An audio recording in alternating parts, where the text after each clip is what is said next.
Hey everybody, Dirili here.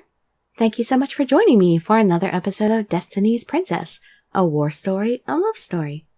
We are on chapter 7 now with Hanbei, born on Judgment Day.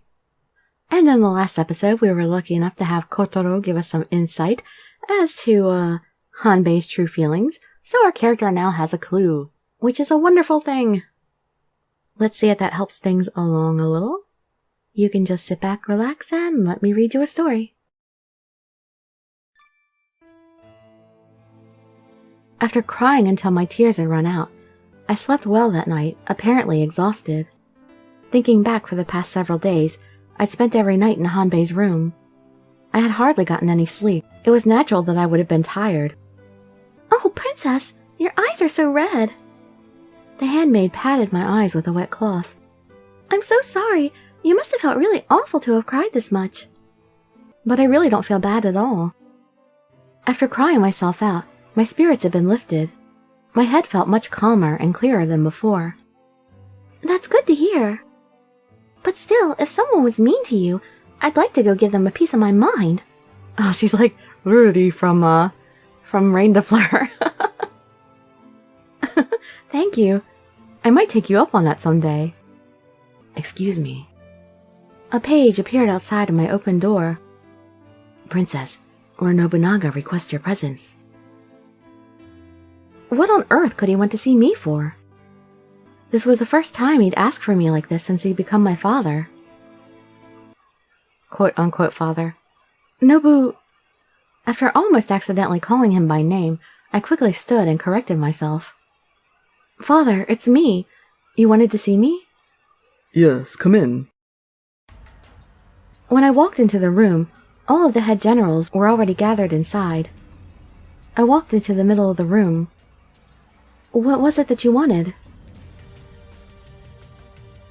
Not a moment after staring intently at my face, Nobunaga burst into laughter.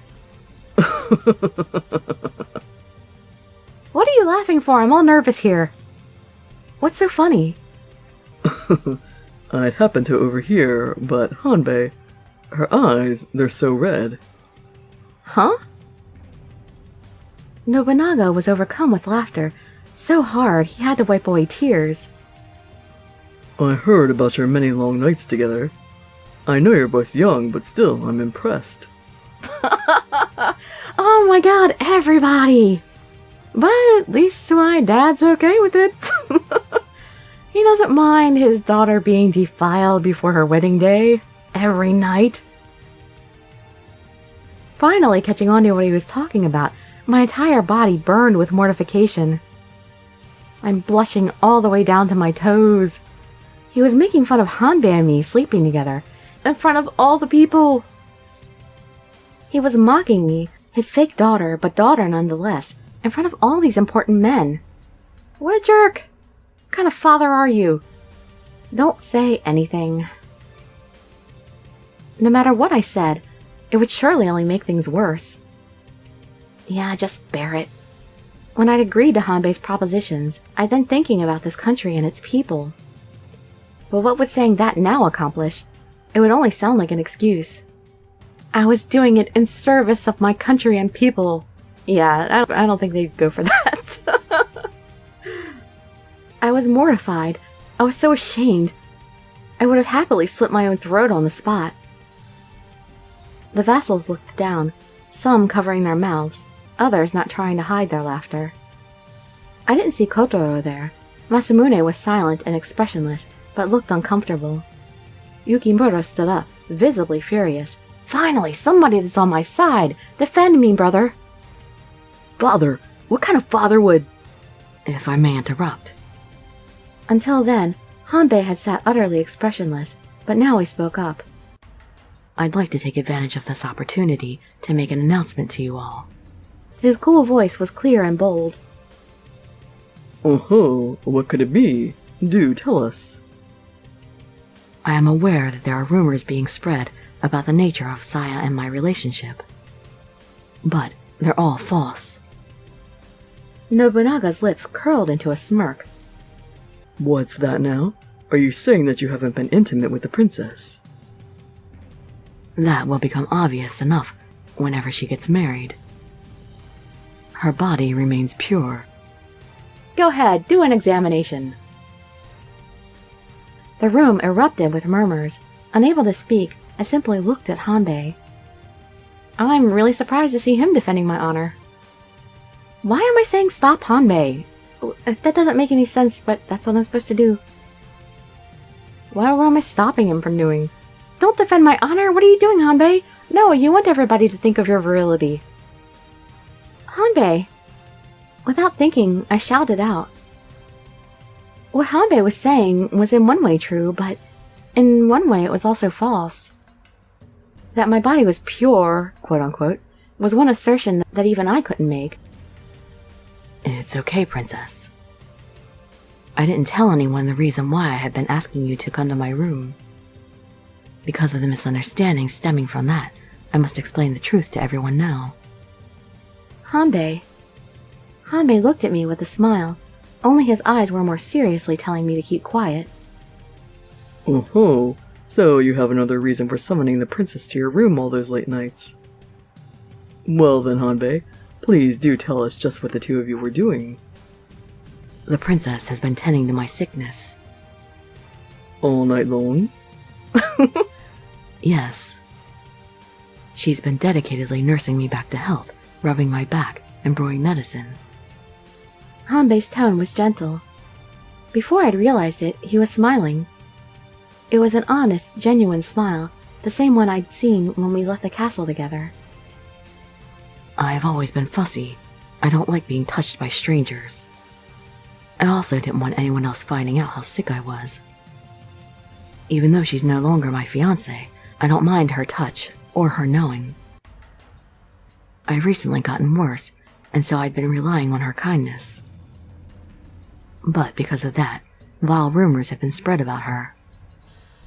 Not wanting to let it go on like this, I've taken this chance to tell you all the truth. Hanbei deeply bowed his head. I realize I have displeased you, my lord. I apologize for sullying the princess's good name. Clearly my father doesn't even care. Hanbei. Unable to comprehend what was happening, I looked on, stunned. I see. Smiling, Nobunaga snapped his fan shut. That's enough. In light of the princess's sacrifice, you are forgiven.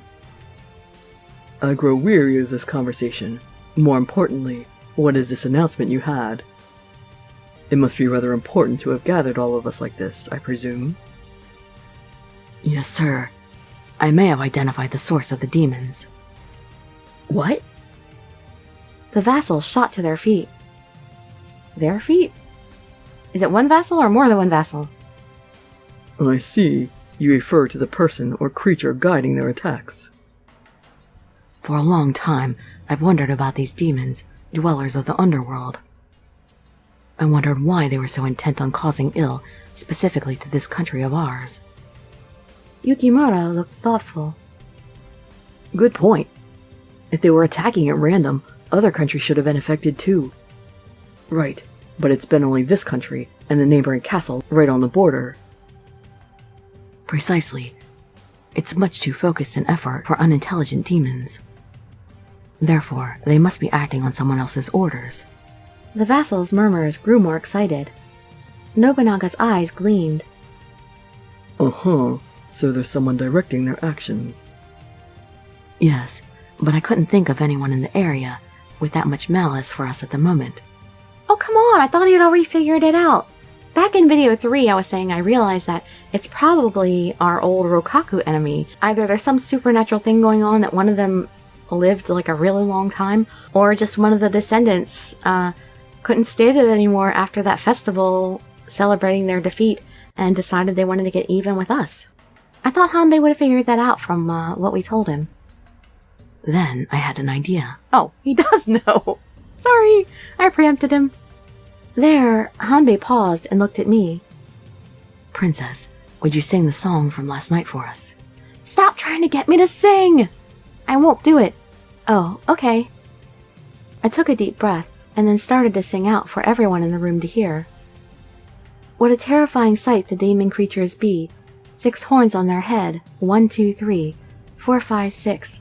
The lord of the castle lunges with his sword. Snicker-snack strikes the horrid demons dead. Though he strikes the demon's castle, seeking justice done, Rokaku Takayori's already dead. He sits so still, eyes open wide, face frozen stiff, a terrifying sight. At that point, Hanbei put up a hand to stop me. I've heard tale that the Rokaku Takayori in that song often practice sorcery. An air of confusion surrounded all the vassals. It's true, that's often said, but Hanbei, the Rokaku clan has long since been defeated. So what? Demons are creatures of hell. Again, the room grew loud with murmurs. Cutting off the uproar, Nobunaga sharply barked out his order. Continue. If someone can manipulate these demons of hell, they may not be of this world themselves. Putting that together with someone who held ill towards this country. Nobunaga's eyes sparkled excitedly. Rokaku Takayori. Yes. The land around the neighboring castle that was destroyed was originally Rokaku territory. When our enemy defeated the Rokaku, we divided their land and gave some in thanks for support. So in other words, the land where the castle stood originally belonged to Rokaku Takayori. Right. So just us and that castle being attacked makes sense, considering Rokaku's motivation. Precisely, Yukimura. And what's more, Takayori practiced austere Buddhist meditation. So the one in the song who died seated, eyes open, may refer to him dying during prayer. He died during prayer? Last night, after hearing the song, I did some research of the castle books. I found a book saying that, in fact, his corpse remains within the Rokaku Kanonji castle. Out of fear for the extraordinary sight, he was never touched, fated to perish with the castle. And furthermore, Kotaro. Hanbei looked up and shouted. Right. Last night, on Hanbei's orders, I followed the demons. They rove about during the day, but they increase in number even more by night. Which means we can assume that they return to some kind of roost to sleep during the day. Interesting. Where did they go? To Rokaku Kanonji Castle. After that, Kotaro's presence vanished. The room fell into complete silence. Then, all at once, chattering voices erupted. But how can we fight a dead man in hell? If he has the god's divine protection, then we don't have a chance. He probably never died. He probably just was in that kind of meditation that Buddhist monks go into, that it seems like they're dead and they're not. I mean, it's mythical, really, but they're supposed to be able to go into a meditation that can let them, last through years, not moving at all. I believe I had heard a story like that. If that's all true, there is a way. Like I just said, it may be Rokaku Takayori who summoned the demons. If it was him, his corpse should be inside the ruins of Kanonji Castle. It is said that fire is a purifying agent if we cremate his dead body. Then the demons may also disappear. Or he may not be dead at all. This time the silence was long. The eyes of everyone present were riveted on Hanbei. That's a difficult thing to say for certain. Masamune spoke up boldly. Perhaps, but I don't think we have any other choice. Not against an enemy who's dead in hell. For a few moments, Nobunaga flicked his fan open and closed. Then, after loudly snapping it shut, he pointed the fan at Hanbei. Hanbei, come up with a strategy within the next few days. We'll head out for Kanonji Castle. Hanbei gave a deep nod. Yes, sir. Understood. When the meeting adjourned, the faces of the vassals filing out were bright with excitement. We might be able to take out all the demons at once. The thought naturally incited anticipation. I'm so ready to show them what we got. But Yukimura, try not to run off too far ahead. Yukimura and Masamune left. The next thing I knew, only Hanbei and I were left in the room. It was kind of awkward. We remained hesitantly seated, neither of us looking at the other nor wanting to leave. Hanbei had saved me from the vassal's derision. I wonder what had changed. Maybe he didn't really mean for it to go that far. Talk to him. Hanbei, what you said back there? Princess, We both started to speak at the same time. Then we both simultaneously fell quiet. You can go first. No, please, you go ahead. Well, actually, I didn't have anything important to say. I'd only wanted to ask why he'd protected me. Mine wasn't important either. We'd never get anywhere like that. Then say something unimportant. What were you going to say just now? Please, you can go first.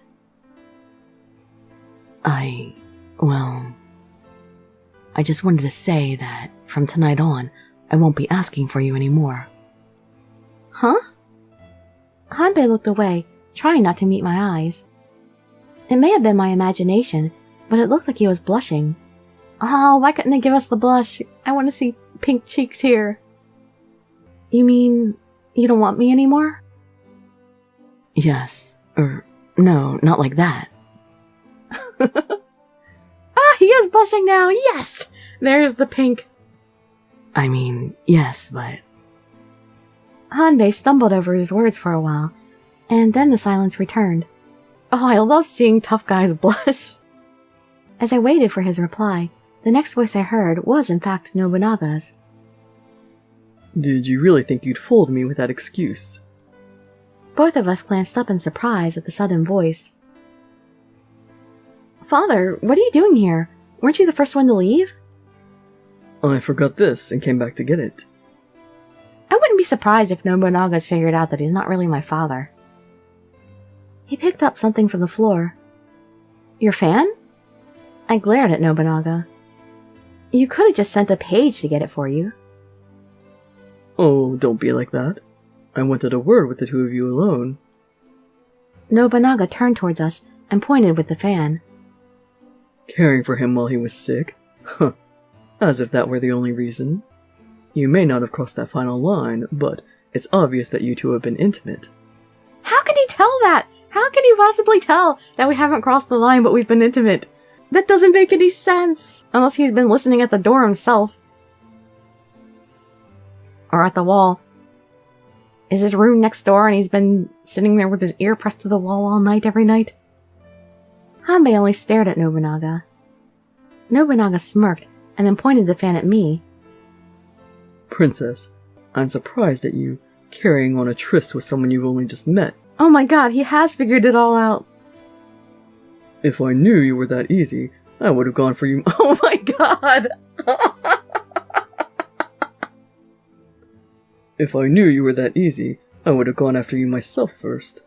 So, apparently he figured this out early on, so I'm thinking once we get on his... I feel like they've given us a spoiler now. When we go on his path, he'll already know that he's not my father right away. Well, at least we don't have to worry about the whole incest thing on his path, probably. But I don't think Yukimoto's as smart. At first, Nobunaga's words didn't register within my brain. The same seemed to be true for Hanbei. Did you say someone she'd only just met? Hanbei leaned forward, his eyes wide with surprise. Why, yes, I did. Is there a problem? Why did you say that? My voice was shaky with shock. Good question. Why did I say that? Nobunaga hid his mouth with his fan, his eyes smiling. Okay, the fan thing, I've seen lots of guys do that, but it doesn't quite suit the way he looks here. Then he shut the fan and slapped it on the palm of his hand. Don't tell me you don't know yet, Hanbei. If not, why don't I let you in on the real way we came to meet? Huh? Would you like to know? I may in fact be much more knowledgeable about all of this than even the princess. Well, that would suit him. The historical figure that he is. If you don't know about Oda Nobunaga, you should look him up because he is a very famous Japanese historical figure. Hanbei stared unblinkingly at Nobunaga. His profile was as severe of a warrior engaged in battle. Then he curtly spoke. I don't need your help. Oh, come on, don't be stubborn. What's that? You don't want to know? Well, if he knows and he hasn't disappeared, then why would Hanbei disappear once he knows? No, I'd be lying if I said I didn't. But when I do, I want to hear everything from Saya. Hanbei slowly stood, turned to me, and held out his hand. Princess, please tell me everything. I was hesitant to find out. I would regret having to leave this world too much. But if there's a chance I could hear the truth and still stay, I'd like to know. And I want to hear it from you more than anyone else. But Nobunaga said he might know more. Hanbei looked at me with a bold gaze. His voice was just as strong.